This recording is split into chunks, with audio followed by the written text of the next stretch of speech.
This is Corrupt, and I'm Charlie Cruz. Today, how a GRU colonel passed 5,000 photographs of Soviet missile secrets to the CIA and MI6 across 3 years, inside meetings the Soviet government had officially approved. A Soviet colonel is standing in a London hotel room, handing a stack of photographed missile documents to two men, one CIA, one MI6, and the most closely guarded military secrets in the world are changing hands inside a meeting that, on paper, is a routine trade visit. This is how Oleg Penkovsky ran the most productive single human intelligence source of the Cold War. Over roughly 18 months, more than 5,000 photographs of classified Soviet documents passed from a GRU colonel to Western hands, covering Soviet missile specifications, nuclear warhead deployment, and the organizational structure of Soviet military intelligence itself. He was not recruited. He walked up and offered. The target was the Soviet military's technical secrets at the precise moment those secrets mattered most. Penkovsky holds the rank of colonel in the GRU, Soviet Military Intelligence, which is a different animal from the KGB. His access is military technical, missile manuals, order of battle assessments, the kind of hard specification data that lets an adversary know whether a claimed weapons capability is real or theater. He is not passing political gossip. He is passing the engineering. His primary Western contact is Greville Wynne, a British businessman with genuine commercial operations who travels to Moscow on real trade business. Wynne is not a professional intelligence officer. He is a cutout who survives scrutiny because there is nothing false about his cover. He is conducting business because he is a businessman. Soviet intelligence looking hard at Western visitors to Moscow would find a man doing exactly what he says he is doing. Penkovsky does not come easily. He makes multiple approaches to Western intelligence before anyone takes him seriously. At least one early contact is dismissed, the working assumption being that a Soviet military officer voluntarily offering secrets is more likely a provocation operation than a genuine source. That hesitation is reasonable. It is also nearly catastrophic in what it almost cost the West.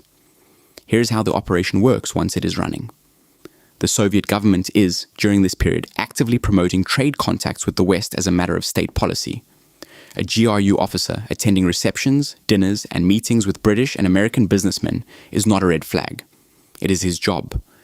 The trade delegation infrastructure is a sanctioned channel that GRU officers use for legitimate intelligence collection, watching Western businessmen, assessing technologies, reporting back.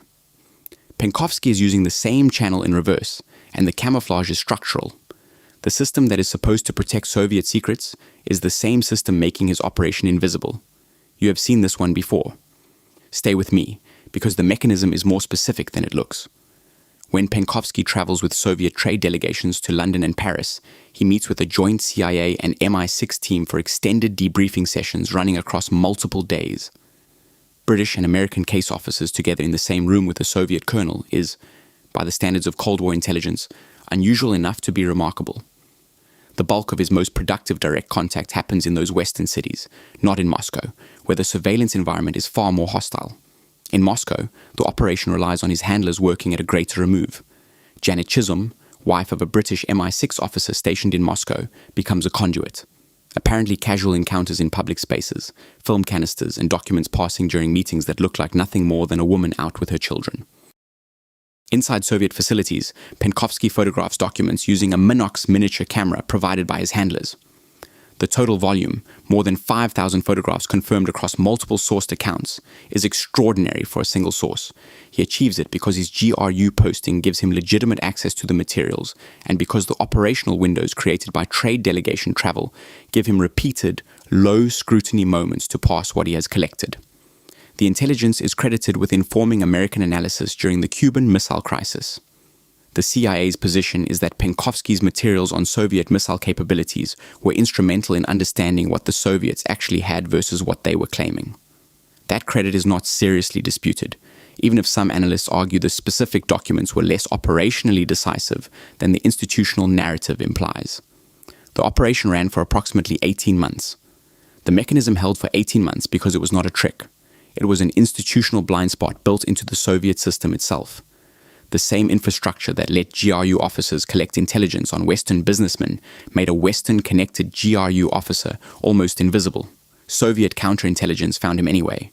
The KGB ran continuous surveillance on known and suspected MI6 personnel operating inside Moscow. that was standard, permanent, and thorough. Janet Chisholm, as the wife of a British intelligence officer, would have been on that list. The working reconstruction, supported by available accounts, is that repeated surveillance of Chisholm's movements flagged her encounters with Penkovsky. Once Penkovsky was under suspicion, the KGB did not move immediately. They watched. They mapped the network. They let the operation run long enough to understand its shape before closing it. The precise triggering event remains genuinely contested. Soviet and Russian accounts have offered several causes: surveillance of Chisholm, technical intercepts, Penkovsky's own tradecraft errors, and in some accounts, a connection to George Blake, a Soviet asset inside British intelligence whose timeline intersects with the operation's early phase, though that link is disputed. No single account is authoritative. The honest answer is that the specific thread the KGB pulled first has not been definitively established in open sources. What is established is the sequence.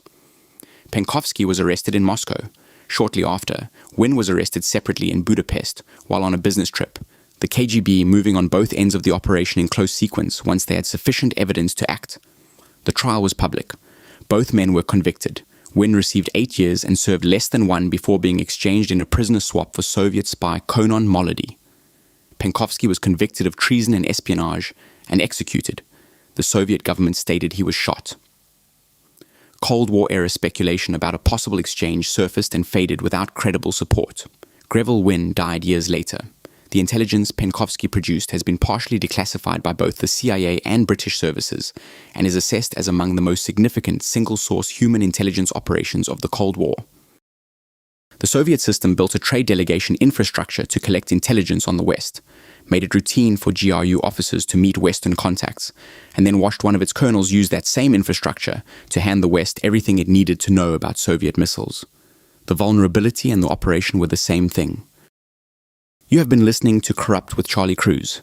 Catch you next time. Grab news. Thomas.